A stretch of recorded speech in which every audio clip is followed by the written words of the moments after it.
10-1 run with my free football selections after a 5-0 sweep this weekend, giving you 2 more winners on Sunday, telling you to buy down the half point and getting rewarded with that strategy. Thanks to Chicago's 3-point overtime win, laying 3 at home against Baltimore, and cashing in with a 2-team teaser, as I told you to go with Cincinnati. Yeah, you were a little worried when the Bengals trailed 13-0 in the first, but that 31-point second quarter certainly allayed your fears, and I told you to hook them up with the Denver Broncos. So I've got a free selection coming up in just a moment on Carolina and New England's total. But first, quick story for you. I happen to be in Tampa. That's where I've been here with these ugly yellow walls and those 2 ugly pictures, as you see right over my shoulder there, this Marriott property, for the past few days. Had to run over to Walmart today. So I needed one single item, and naturally this is a Walmart that does not have the automatic self scanners and checkout lanes, okay? So I went to the speedy checkout lane. What a mistake. 20 items or less. Yeah, 9 people in front of me. It wasn't a speedy checkout lane, let me tell you. But then I realized the woman that's working that particular register, she is got to be at least 80 years old. Frail, just looked like she was just struggling so much to make the change, to do the transactions, to scan the items. You know, listen, there's got to be an act of compassion. You just throw up your hands and you go, hey, I'm going to sit here, I'm going to shut up, and I don't care if it takes me 22 minutes to get through the line. 2 people in front of me, big guy, burly, got to be like 6'4", 250 pounds, big, bald-headed guy standing there. He's got a 5-gallon jug of a pesticide in his hand. He puts it down on the thing. Of course, the roller brings it up to the scanner. The lady scans it. He's there playing on his phone. He swipes his credit card. He's playing on his phone. This woman is struggling to get this 5-gallon jug into the bag, okay? He doesn't lift an effing finger to help her. Some guys, some people just don't get it. And it's not just at Walmart and today. Listen, it applies to buying the half point when the line crosses 3, 4, 7, and sometimes 10 in football. Some people just don't get it. I practice what I preach. I've been saying for 25 years that you've got to do it because more often than not, it's going to make you money, or in my case, I feel it even saves you more money by turning potential losses into pushes. Case in point, we had one Thursday night. Didn't matter whether you were on Tennessee or Indianapolis. Either way, if you bought that half point, you walked away a winner. Case in point, yesterday, Shawn Michaels had another 100-dime play. Jesus, how hot has he been? And I'm going to talk about him in a minute. Me, I had a 15-dime play, which, you know, that's pretty much my bread and butter play in the NFL on the Saints, both of us. Hey, listen, New Orleans had no right to even be in that game, considering how poorly they played yesterday. 3 turnovers, giving the 49ers unlimited points, but San Francisco simply couldn't close the deal. New Orleans comes back, you know the deal, yada, yada, yada. They win it by 3 points. Now, listen. I got the Saints at 3.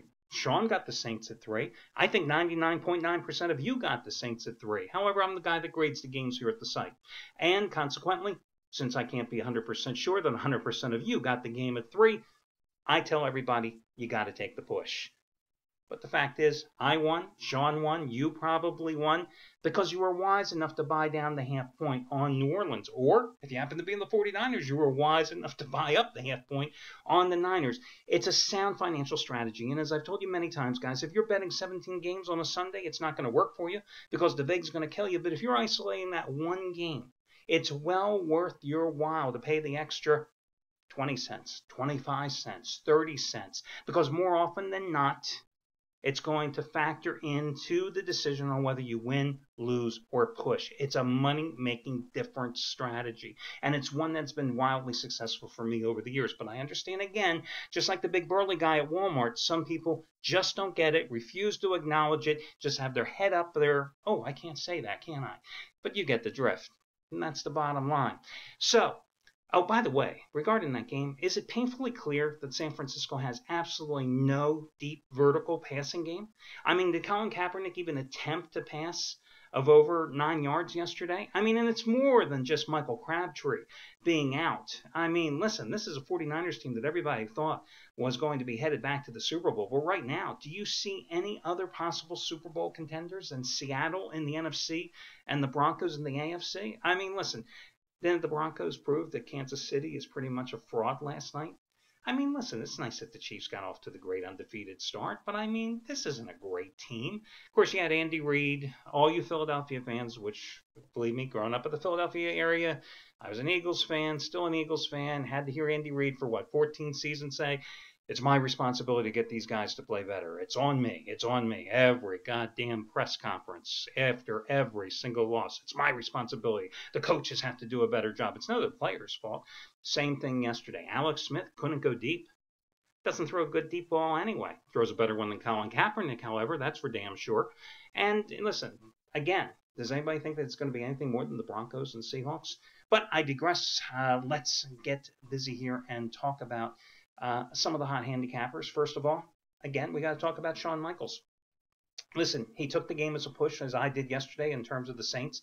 But today, coming right back with winning day number 56 out of 85. Bottom line, he has had, going back to, past 6 months, he's had a total of 86 plays, 55 wins, 29 losses, 2 pushes. Those $10 bettors have won a little over $15,400 following his advice. And today, one and only 100-dime inter-conference game of the year, your New England Carolina side, keep in mind, 38-16 with 100-dime selections in the NFL over the past 4+ seasons, including the Colts when he brought down the half point on Thursday night against Tennessee, and Tampa Bay outright over Miami last Monday. And I think he was one of only 2 handicappers at the site here to have the Buccaneers last Monday, in fact.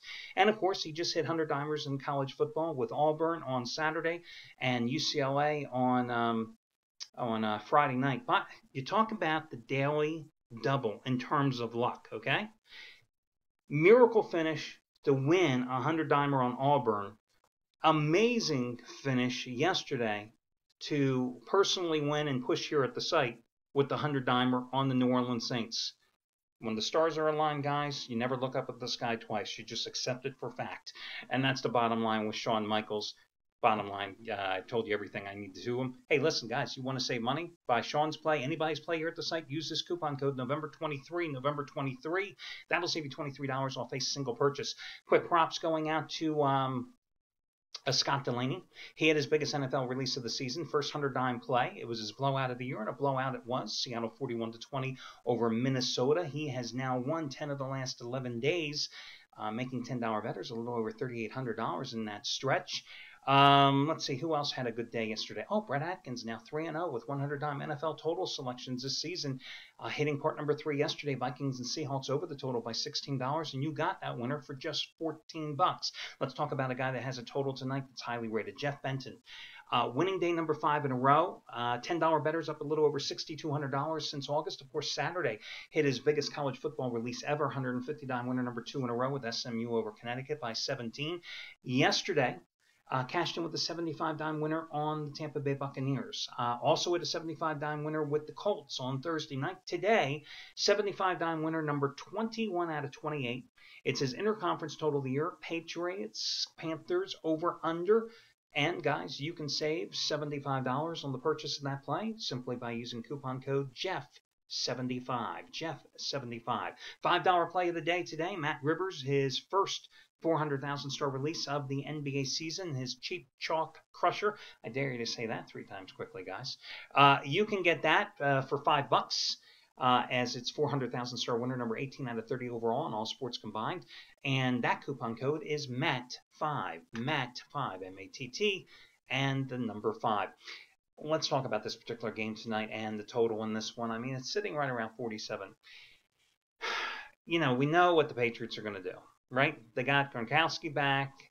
They're the healthiest they've been offensively for a while. So you got to figure, you know, Tom Brady coming off that 400-plus yard performance against Pittsburgh a couple weeks ago is going to throw the ball. That's what you would expect to happen. But I think what's also going to happen tonight is that Bill Belichick is a wise enough guy to realize that with the way this Carolina Panthers defense is playing, he has got to keep the pressure off his man Brady, and he's got to establish the ground game early. Ridley's been playing well. Vereen might be back tonight. So I think that New England is going to run the ball I think you're going to see them get about 25 to 30 totes tonight. Meanwhile, Carolina would be absolutely crazy not to run the ball tonight, because coming into the week, number 11, the Patriots had the third worst rushing defense in the league, giving up about 128 yards a game. And when you got D'Angelo Williams and now a healthy Jonathan Stewart to complement him, plus Cam Newton with the run spread option, you've got quite a few running opportunities there. I don't think this is going to be a barn burner, okay? I think this is going to be a 6-7 point game one way or another. I think this one is going to stay well under the posted price of 47. I just don't see this game being, I don't even see it being 27-20, okay? I don't even see it that. I don't see 28-21. I just think that this one has somewhere, 20-14, 17-10, 21-17. I just think it's going to stay well under the posted price of 47 points. Patriots, although they don't get the credit that the Panthers do, have actually been playing some good defense here. They're coming off the bye. They're rested. They're healthy. Again, I think this one stays under the posted price, and that's going to be your freebie for Monday. Good luck, guys, and I will catch you again Tuesday morning when we do this once more.